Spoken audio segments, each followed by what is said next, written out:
एक गांव में शामू नाम का जुलाहा यानी बुनकर रहता था। वो बहुत मेहनत से अपना काम करता था और वो बहुत गरीब था। वो अपने घर में ही कपड़े बुनता और उन कपड़ों को जाकर बाजार में बेचता और जो पैसे मिलते उससे अपने परिवार का गुजारा चलाया करता था। एक बार जुलाहे के उपकरण जो कपड़े बुनने के काम आते थे वो टूट गए। जुलाहा चाहता था कि अब वो जल्द से जल्द नए उपकरण बना ले जिससे कि वो काम कर सके और उसका परिवार भूखा ना रहे। लेकिन उपकरणों को फिर से बनाने के लिए लकड़ी की जरूरत थी।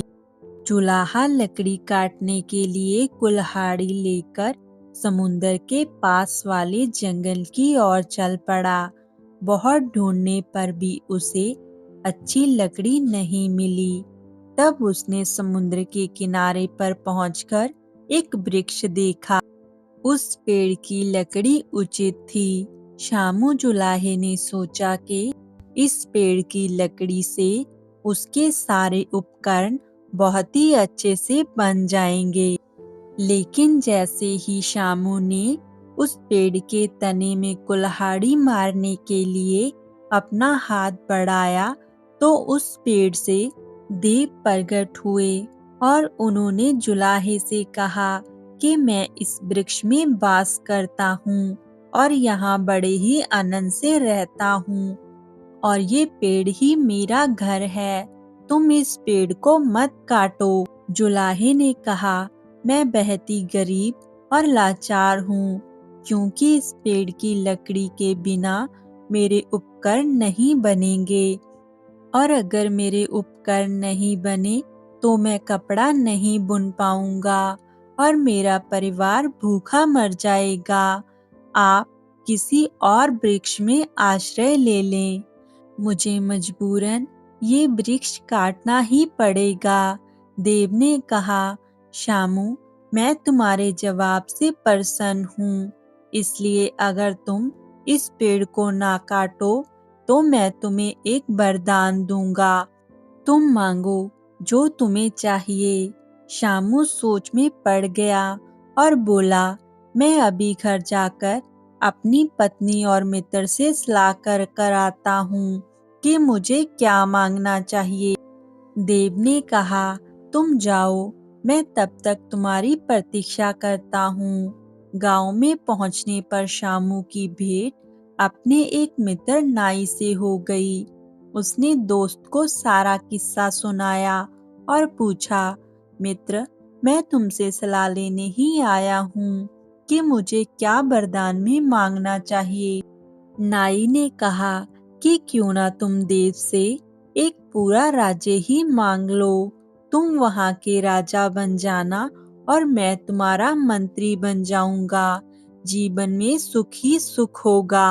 शामू को मित्र की सलाह अच्छी लगी, लेकिन उसने नाई से कहा कि मैं अपनी पत्नी से सलाह लेने के बाद ही वरदान का निश्चय करूंगा। शामू को नाई ने कहा कि मित्र, तुम्हारी पत्नी तो लालची और स्वार्थी है। वो सिर्फ अपना ही भला और फायदा सोचेगी।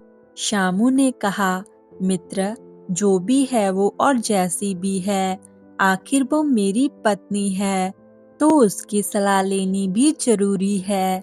घर पहुंचकर वो अपनी पत्नी से बोला, जंगल में मुझे आज एक देव मिले हैं और वो मुझसे खुश होकर एक वरदान देना चाहते हैं, लेकिन बदले में मुझे उस पेड़ को काटना नहीं होगा जिसमें वो वास करते हैं। इसके बदले में मुझे वो वरदान देंगे अगर मैं उस पेड़ को नहीं काटूंगा तो। भाग्यवान, अब तुम ही बताओ कि मुझे क्या वरदान मांगना चाहिए। मेरे मित्र नाई की सलाह ये है कि मैं एक राज्य मांग लूं और राजा बनकर सुखी जीवन बिताऊं। तुम्हारी सलाह क्या है?